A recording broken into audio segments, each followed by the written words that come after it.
Okay, so major axis ಅಂದ್ರೆ major dimension parallel ಇರೋ axis major axis.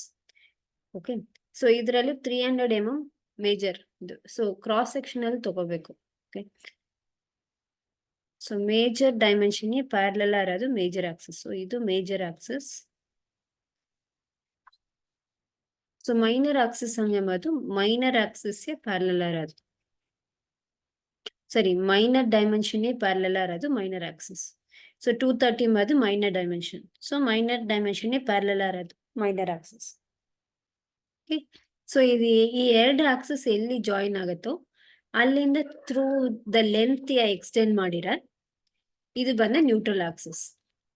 Okay, so ಹಿಂಗೆ ಎಲ್ಲ ಮೆಂಬರ್ಸ್ ಐಡೆಂಟಿಫೈ ಮಾಡಬೇಕು. ಸೊ ಕ್ರಾಸ್ ಸೆಕ್ಷನ್ ಡೈಮೆನ್ಷನ್ ಇಟ್ಕೊಂಡು major and minor Axis mark ಮಾಡ್ಬಿಟ್ಟು ಅದು ಎಲ್ಲಿ ಮೀಟ್ ಆಗುತ್ತೋ ಅಲ್ಲಿಂದ ನೀವು through out the length of the member extend ಮಾಡ್ರೆ ಅದೇ ನ್ಯೂಟ್ರಲ್ ಆಕ್ಸಿಸ್. ಓಕೆ, ಸೊ ಈ ತರ ನೀವು ಎಲ್ಲಾ ಮೆಂಬರ್ಸ್ ಫೈಂಡ್ ಔಟ್ ಮಾಡ್ಬೋದು. ಸೊ ನೆಕ್ಸ್ಟ್ ಒಂದು ಕಾಲಮ್ ತಗೋತೀನಿ.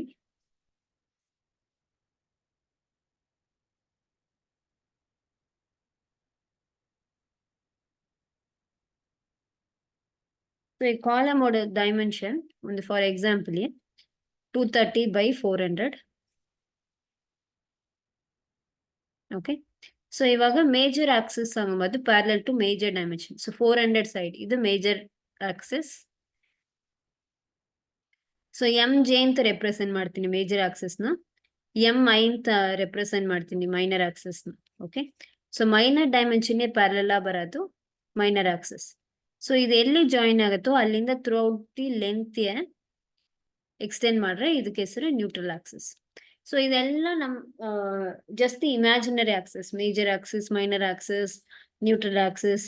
ಸೊ ಇದೆಲ್ಲ ಜಸ್ಟ್ ಒಂದು ಇಮ್ಯಾಜಿನರಿ ಆಕ್ಸಿಸ್ ನಮ್ ರೆಫರೆನ್ಸಿಗೋಸ್ಕರ. ಓಕೆ, ಸೊ ನೆಕ್ಸ್ಟ್ ಒಂದು ಆಂಗಲ್ ಸೆಕ್ಷನ್ ತಗೋತೀನಿ.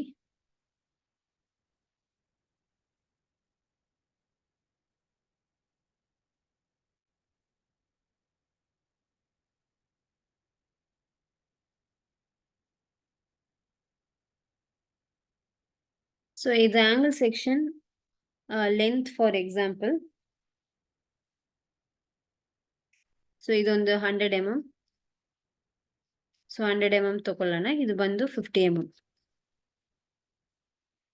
ಓಕೆ, ಸೊ 100 mm ಬಂದು major axis. So axis parallel to major dimension, ಇದು major axis. Axis parallel to minor dimension is minor axis. Okay, so ಇದು ಎಲ್ಲಿ meet ಆಗುತ್ತೋ throughout this length ಹಿಂಗೆ extend ಮಾಡ್ರೆ it is called neutral axis. And next ಇದೇ ತರ ಒಂದು I section ತಗೋತೀನಿ.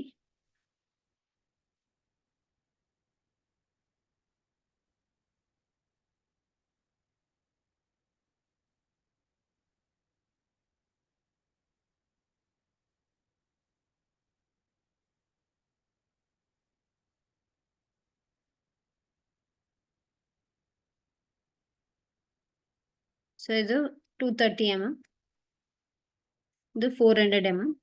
Okay, for example. ಸೊ ಇವಾಗ ಮೇಜರ್ ಆಕ್ಸಿಸ್ ಮತ್ತು ಮೇಜರ್ ಡೈಮೆನ್ಷನ್ ಪ್ಯಾರಲಲ್. ಸೊ ಇದು ಮೇಜರ್ ಆಕ್ಸಿಸ್ ಅಂಡ್ ಇದು ಸಾರಿ, ಸೊ ಇದು minor Axis. Because 230 minor dimension parallel ಆಗಿದೆ ಮೈನರ್ ಆಕ್ಸಿಸ್. ಸೊ ಇಲ್ಲಿಂದ ಥ್ರೂ ದಿಸ್ ಲೆಂತ್ ಹಿಂಗೆ ಎಕ್ಸ್ಟೆಂಡ್ ಮಾಡಿ it is neutral Axis. Okay, so ಹಿಂಗ ಐಡೆಂಟಿಫೈ ಮಾಡಬೇಕು. Just 1 minute sir, Praveen sir join ಮಾಡ್ತಾರೆ ಕೇಳ್ತೀನಿ. Okay ma'am.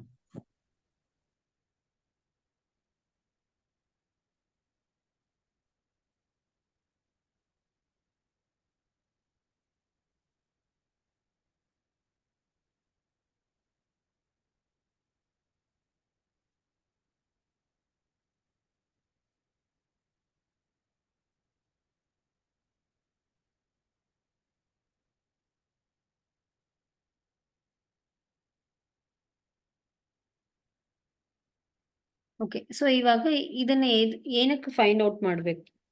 Okay, so major axis minor Axis ಬಗ್ಗೆ ನಾವ್ ಯಾಕೆ ತಿಳ್ಕೋಬೇಕು? ಸೊ ಅದರಿಂದ ಏನ್ ಯೂಸ್? ಓಕೆ. ಸೊ ಏನಕ್ಕೆ ಇದು ಬೇಕು? ಮೇಜರ್ ಆಕ್ಸಿಸ್ ಮೈನರ್ ಆಕ್ಸಿಸ್ ಏನಕ್ಕೆ ಬೇಕು? ಸೊ ಇದರಿಂದ ಏನ್ ಯೂಸ್ ಅಂದ್ರೆ, ಸೊ ಇದು ಯಾವಾಗ ಇದನ್ನ ಯೂಸ್ ಮಾಡ್ತೀವಿ ಅಂದ್ರೆ, ಸೊ ಬೀಮ್ ಕಾಲಮ್ ಓರಿಯಂಟೇಶನ್ ಅಲ್ಲಿ ಯೂಸ್ ಮಾಡ್ತೀವಿ. So orientation of beam and column ಈಗ ಈ ಮೇಜರ್ ಆಕ್ಸಿಸ್ ಮೈನರ್ ಆಕ್ಸಿಸ್ ನೋಡ್ಕೊಂಡು ಬೀಮ್ ಅಂಡ್ ಕಾಲಮ್ ನ ಓರಿಯೆಂಟ್ ಮಾಡ್ತೀವಿ. ಓಕೆ. ಸೊ ಇವಾಗ ಫಾರ್ ಎಕ್ಸಾಂಪಲ್ ಬೀಮ್ ನ ಹೆಂಗ್ ಓರಿಯೆಂಟ್ ಮಾಡಬೇಕು?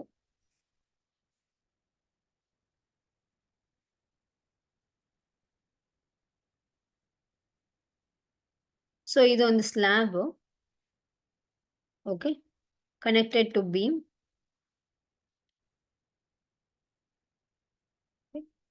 ಸೊ ಸ್ಲ್ಯಾಬ್ ಇಂದ ಲೋಡ್ಸ್ ಬೀಮಿಗೆ ಬರುತ್ತೆ. ಸೊ ಬೀಮ್ ನ ಹಿಂಗ ಪ್ಲೇಸ್ ಮಾಡ್ಬೇಕಾ ಅಥವಾ ಹಿಂಗ ಪ್ಲೇಸ್ ಮಾಡ್ಬೇಕಾ? ಸೊ ಇದು ಡೆಪ್ತ್ ಆಫ್ ದ ಬೀಮ್, ಇದು ಬ್ರೆತ್ ಆಫ್ ದ ಬೀಮ್, ಇದು ಬ್ರೆತ್ ಆಫ್ ದ ಬೀಮ್, ಇದು depth of the beam. Okay. So ಹಿಂಗ ಪ್ಲೇಸ್ ಮಾಡೋದು ಕರೆಕ್ಟಾ ಅಥವಾ ಹಿಂಗ ಪ್ಲೇಸ್ ಮಾಡೋದು ಕರೆಕ್ಟಾ? ಸೊ ಹೇಗೆ ಓರಿಯೆಂಟ್ ಮಾಡ್ಬೇಕು? ಹಿಂಗ ಪ್ಲೇಸ್ ಮಾಡ್ಬೇಕಾ ಅಥವಾ ಹಿಂಗ ಪ್ಲೇಸ್ ಮಾಡ್ಬೇಕಾ? ಸೊ ಏನಾದ್ರು ಐಡಿಯಾ ಇದೆಯಾ ಸರ್? ಯಾವ್ದು ಕರೆಕ್ಟ್? ಈ ಪೊಸಿಷನ್ ಕರೆಕ್ಟಾ ಅಥವಾ ಇದು ಕರೆಕ್ಟಾ?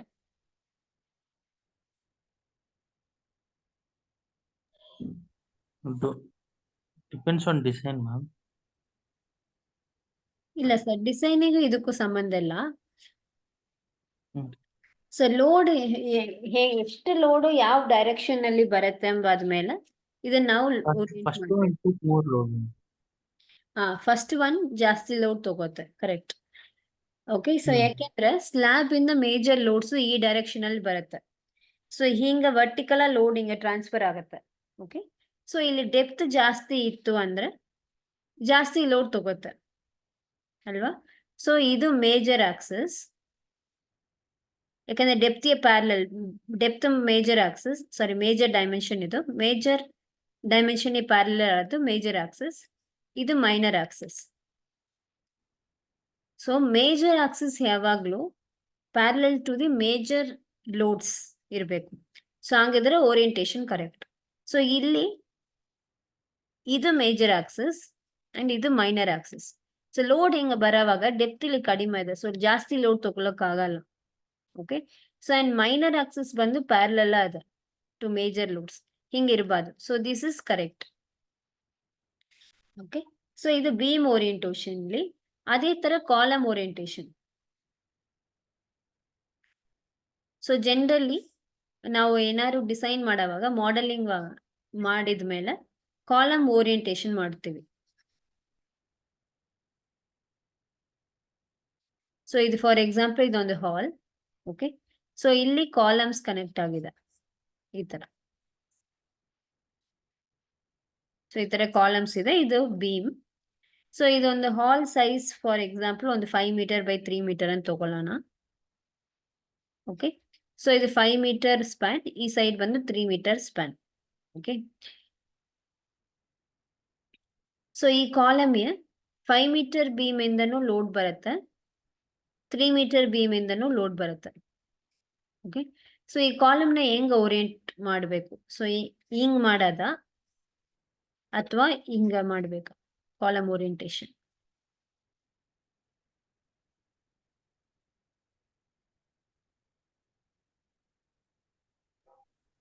ಸೊ ಹಿಂಗ್ ಮಾಡ್ಬೇಕಾ ಅಥವಾ ಹಿಂಗ? ಸೊ ಯಾವ್ದು? That one only doubt. I also have same doubt on that one. You have a doubt here, sir? Yes, ma'am. Okay, let me explain it. Ma'am, what you're telling I understood. Okay. I'm telling in which direction it has to be placed. Yeah, That I will one I have explain doubt. that. Yes, I'll explain. Okay. So Mm. you are comfortable with Kannada, right, sir? Yes, ma'am. Yes, ma'am. Okay. So ಇದ್ರಲ್ಲಿ ಹಿಂಗ್ place ಮಾಡ್ಬೇಕಾ ಅಥವಾ ಹಿಂಗ್ place ಮಾಡ್ಬೇಕಾ ಅಂಬಾದು. Okay. So ಹಿಂಗ್ place ಮಾಡೋವಾಗ ಏನಾಗುತ್ತೆ, ಇದು ಮೇಜರ್ ಆಕ್ಸಿಸ್, ಕರೆಕ್ಟ್. ಸೊ ಇದು ಮೇಜರ್ ಡೈಮೆನ್ಷನ್, ಲೆಂತ್ ಇಲ್ಲಿ ಜಾಸ್ತಿ. ಓಕೆ. ಸೊ ಮೇಜರ್ ಆಕ್ಸಿಸ್ ಇದು, ಇಲ್ಲಿ ಸೈಜ್ ಕಡಿಮೆ, ಸೊ ಮೈನರ್ ಆಕ್ಸಿಸ್ ಇದು. ಓಕೆ, ಸೊ ಮೇಜರ್ ಆಕ್ಸಿಸ್ ಬಂದು ಮೇಜರ್ ಲೋಡ್ಗೆ ಪ್ಯಾರಲಲ್ ಇರಬೇಕು.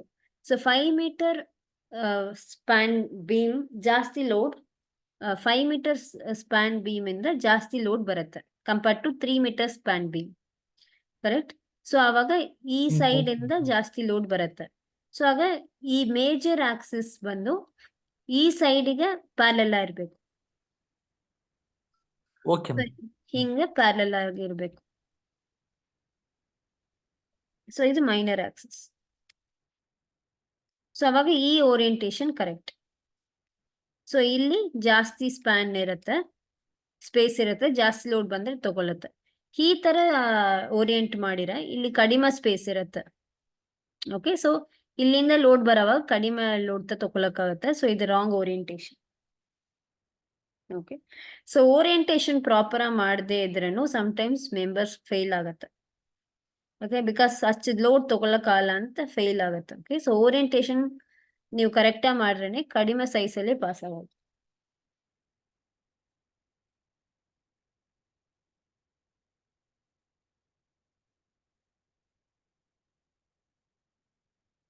ಓಕೆ, ಸೊ ಇದೇ ಸರ್ಕ್ಯುಲರ್ ಅಂಡ್ ರೆಕ್ಟಾಂಗ್ಯುಲರ್ ಎಲ್ಲ ಓರಿಯಂಟೇಶನ್ ಮಾಡಬೇಕು ಮೊದಲ, ಬಿಕಾಸ್ ಆಲ್ ಸೈಡ್ಸ್ ಸೇಮ್ ಆಗಿರುತ್ತೆ. ಇವಾಗ ಒಂದು ಸ್ಕ್ವೇರ್ ಶೇಪ್ಡ್ ಕಾಲಮ್ ಅಂದ್ರೆ, ಸೊ ಹಿಂಗ ರೊಟೇಟ್ ಮಾಡು ಸರಿ, ಹಂಗ ರೊಟೇಟ್ ಮಾಡು ಸರಿ, ಎಲ್ಲ ಸೈಡು ಸೇಮ್ ಸೈಜಸ್ ಇರುತ್ತೆ. ಓಕೆ, ಸ್ಕ್ವೇರ್ ಅಂಡ್ ಸರ್ಕಲ್ ಇವು. Okay, so for rectangular columns ಮಾತ್ರ ಈ ತರ ಓರಿಯೆಂಟ್ ಮಾಡಬೇಕು. ಸೊ ನೆಕ್ಸ್ಟ್ ಶಿಯರ್ ಫೋರ್ಸ್ ಅಂದ್ರೆ ಏನು, ಬೆಂಡಿಂಗ್ ಮೊಮೆಂಟ್ ಅಂದ್ರೆ ಏನು?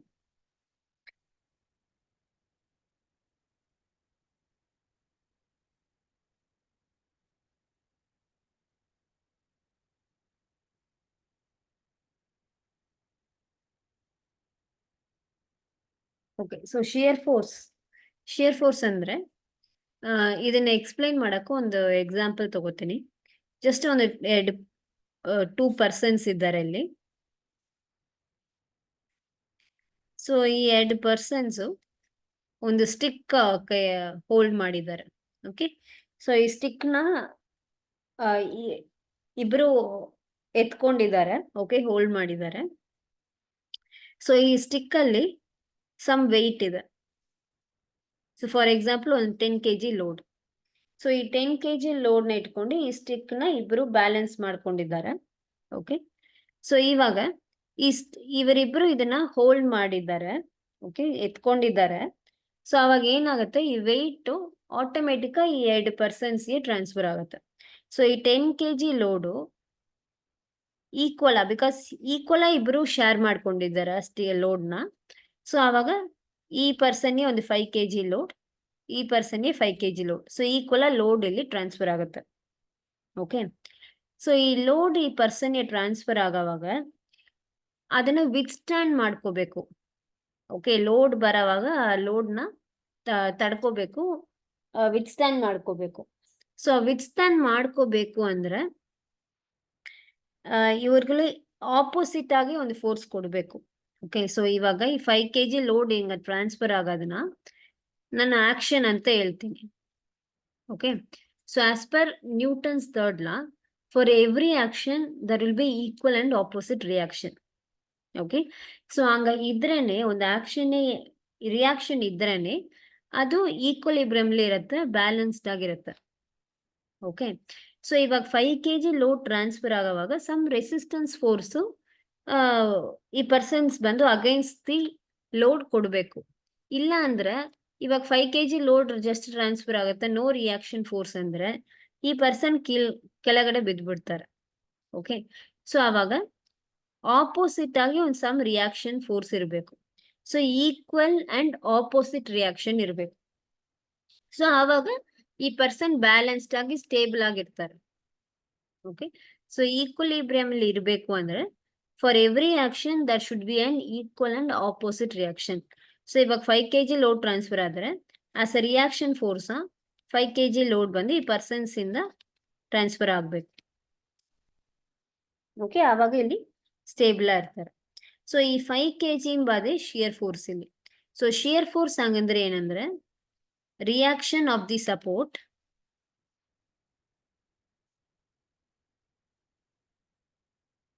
so reaction of support or load transfer to support.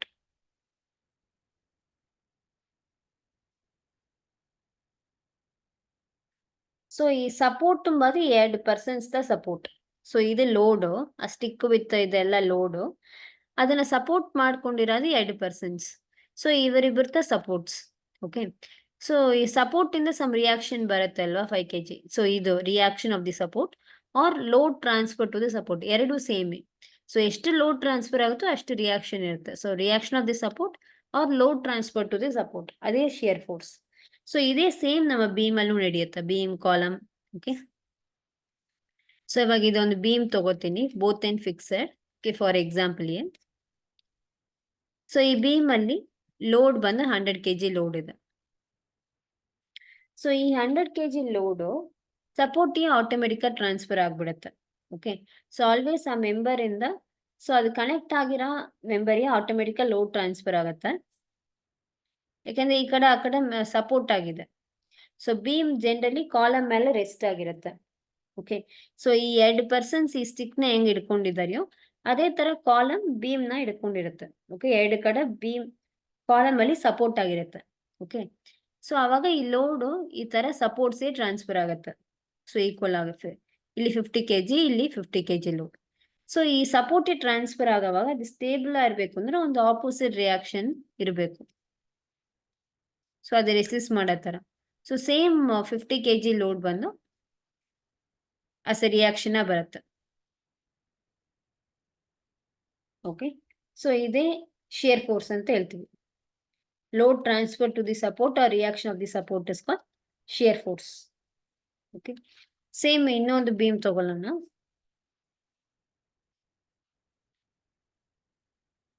With UDL load. So ಈ ಬೀಮ್ ಓಡ ಸ್ಪ್ಯಾನ್ ಫಾರ್ ಎಕ್ಸಾಂಪಲ್ ಒಂದು 3 meter. ಸೊ ಲೋಡ್ ಬಂದು ಒಂದು 10 kg load. So it's UDL load, so 10 kg per meter. So ಈ 10 kg per meter load both ಎಂಡ್ಸ್ಗೆ ಸಪೋರ್ಟ್ಸ್ಗೆ transfer ಆಗುತ್ತೆ. So total load ಹಂಗಂತ ತಗೊಂಡ್ರೆ